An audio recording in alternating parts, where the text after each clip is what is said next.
Assalamualaikum warahmatullahi wabarakatuh. Saya Navita Dwi Aprilia dari D3 Keperawatan semester 3. Di sini saya akan melakukan penyuluhan tentang pentingnya pemberian ASI eksklusif pada bayi. Definisi ASI eksklusif. Pemberian ASI adalah pemberian air susu yang berasal dari payudara seorang wanita yang diberikan kepada bayi.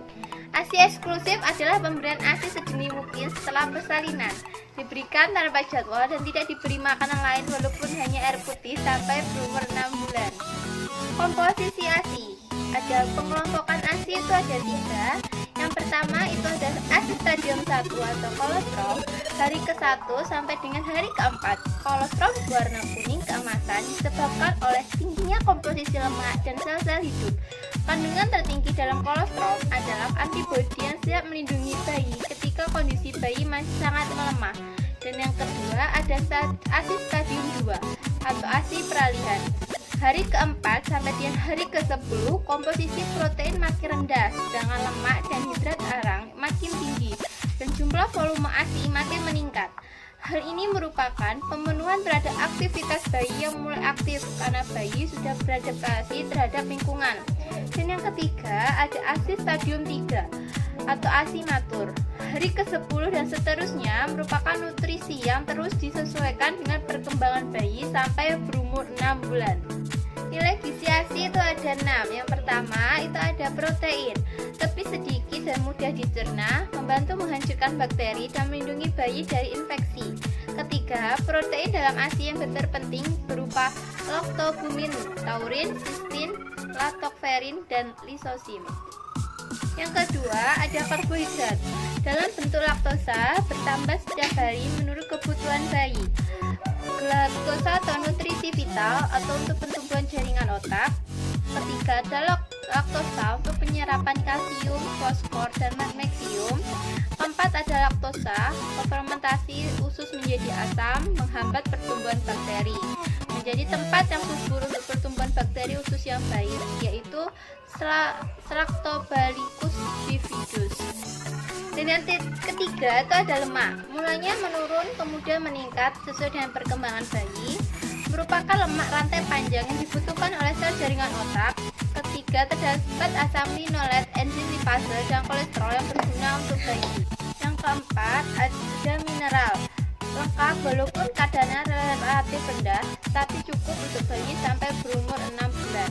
Di dalam susu formula jumlah mineral tinggi sehingga sebagian besar harus dibuang dan memperberat kinerja usus bayi untuk mengganggu keseimbangan usus bayi dan meningkatkan pertumbuhan bakteri yang merugikan.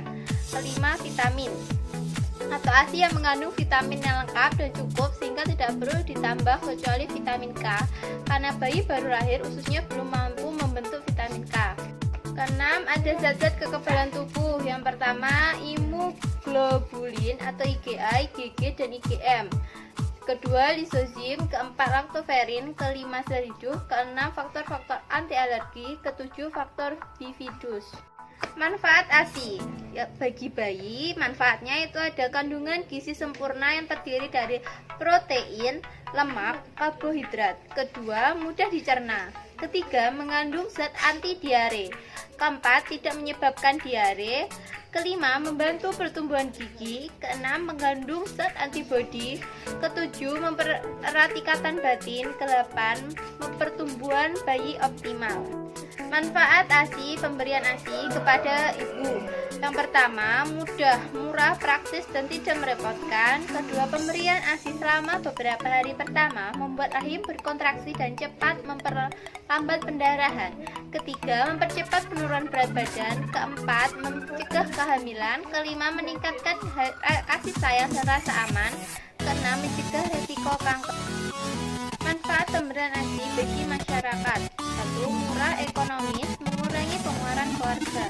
2. Menambah ikatan kasih sayang suami istri. Ketiga, mengurangi program KB. Keempat, bayi yang mendapat ASI jarang sakit sehingga dapat menghemat biaya untuk berobat. Kelima, membentuk generasi mandiri. Keenam, menghemat devisi negara. Ketujuh, menurunkan angka kesakitan dan kematian. Ada hal-hal yang mempengaruhi produksi ASI. Pertama, makanan ibu. Apabila ibu makan secara teratur, cukup mengandung gizi yang dibutuhkan akan membantu terbentuknya ASI. Makanan ibu harus memenuhi jumlah kalori, protein, lemak, vitamin, serta mineral. Selain itu, minum lebih banyak dari biasanya 8-12 gelas sehari. Ketenangan jiwa dan pikiran. Faktor kejiwaan akan mempengaruhi produksi ASI, misalnya perasaan yang tertekan, sedih, kurang percaya diri, dan berbagai ketegangan jiwa. Volume ASI akan menurun, bahkan tidak ada sama sekali. Yang ketiga, ada penggunaan alat kontrasepsi. Penurunan produksi ASI biasanya terjadi pada ibu yang menggunakan kontrasepsi pil kombinasi. Keempat, ada perawatan payudara. Perawatan payudara harus dimulai sejak masa kehamilan sehingga akan memperlancar produksi ASI. Kelima, ada pola menyusui bayi. Menyusui bayi setiap 2 jam, siang dan malam hari. Sementara hal ini akan menambah ketersediaan ASI. Menyusui selama 10-15 menit di setiap payudara. Bangunkan bayi jika sudah waktunya untuk disusui.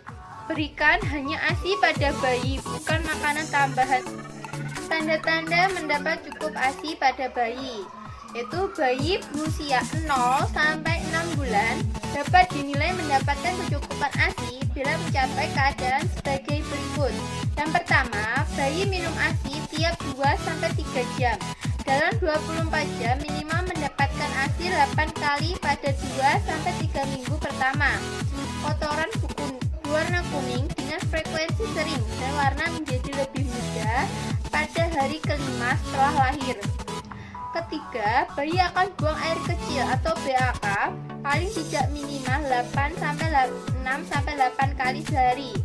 Keempat, ibu dapat mendengarkan pada saat bayi menelan ASI. Kelima, payudara terasa lebih lembek yang menandakan ASI telah habis. Ketujuh, warna bayi merah tidak kuning dan kulit terasa kenyal. Kedelapan, pertumbuhan berat badan dan tinggi badan bayi sesuai dengan grafik pertumbuhan. Kesembilan, perkembangan motorik bayi atau bayi aktif dan motoriknya sesuai dengan rentang usianya. Kesepuluh, bayi kelihatan puas sewaktu-waktu saat lapar, bangun, dan tidur dengan cukup. Ke-11, bayi menyusu dengan kuat, kemudian melemah dan tertidur pula. Penyimpanan ASI. ASI yang dikeluarkan dapat disimpan untuk beberapa saat dengan syarat bila disimpan di udara terbuka, 2 di lemari es dengan suhu 4 derajat Celcius, 3 di lemari pendingin atau buku dengan suhu minus 18 derajat Celcius. ASI yang didinginkan tidak boleh direbus bila akan dipakai, karena kualitasnya akan menurun. ASI tersebut cukup didiamkan beberapa saat di dalam suhu kamar agar tidak terlalu dingin atau dapat pula direndam di wadah yang telah berisi air panas. Kedua, ASI yang sudah dihangatkan bila bersisa tidak boleh dikembalikan ke dalam lemari es. Oleh karena itu, hangatkan ASI secukupnya sebanyak yang kira-kira bisa dihabiskan oleh bayi dalam sekali minum. Ketiga, ASI yang disimpan di lemari pembeku perlu dipindahkan ke lemari pendingin untuk mencairkannya sebelum dihangatkan. Keempat, ASI perah biasanya tidak diberikan dengan botol karena akan mengganggu penyusunan langsung dari payudara. Berikan dengan menggunakan sendok atau cangkir. Kelima, memberikan susu formula hanya bila ada indikasi medis antara lain ibu dengan HIV atau tambahan untuk bayi yang lahir sangat prematur setelah bayi berusia 3-4 minggu, atau bayi memerlukan ASI prematur padahal ASI telah berubah menjadi ASI matur. Cara menyusui yang benar, yang pertama kita harus mencuci tangan terlebih dahulu. Kedua, mengoleskan ASI sedikit di punting dan sekitar areola payudara. Ketiga, ibu duduk dengan kursi bersandar dan rendah atau berbaring. Keempat, bayi diletakkan menghadap perut ibu atau payudara. Kelima, bayi dipegang belakang baunya dengan satu lengan. Kepala bayi pada lekuk siku ibu. Bokong ditahan dengan telapak tangan, kepala bayi tidak menghadap. Keenam, satu tangan bayi diletakkan di belakang badan ibu yang sudah di depan badan ibu. Ketujuh, perut bayi menempel pada badan ibu, kepala bayi menghadap payudara. Ke-8, telinga dan lengan bayi terletak pada satu garis lurus. Ke-9, ibu menatap dengan kasih sayang. Ke-10, payudara dipegang dengan ibu jari. Jari yang lain berada di bawah. 11, bayi diberi rangsangan akan membuka mulut hingga menyentuh pipi dan puting susu atau menyentuh sisi mulut bayi. 12, setelah bayi membuka mulut, kepala bayi didekatkan pada payudara.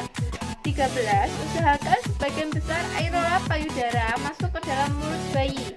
14, setelah bayi mulai menghisap, tidak perlu dipegang atau disangga. 15, melepas hisapan bayi. Jari kelingking dimasukkan ke mulut bayi melalui sudut mulut atau dagu bayi ditekan ke bawah.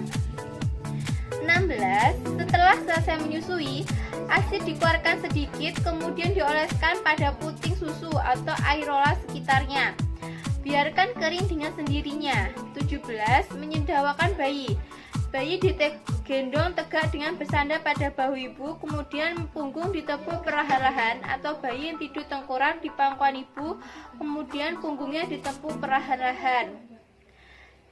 Contohnya, cara menyedawakan bayi adalah bayi ditaruh di belakang, lalu kita menepuk-nepuk punggungnya dan tunggu sampai bayi bersendawa sehingga bisa ditidurkan kembali.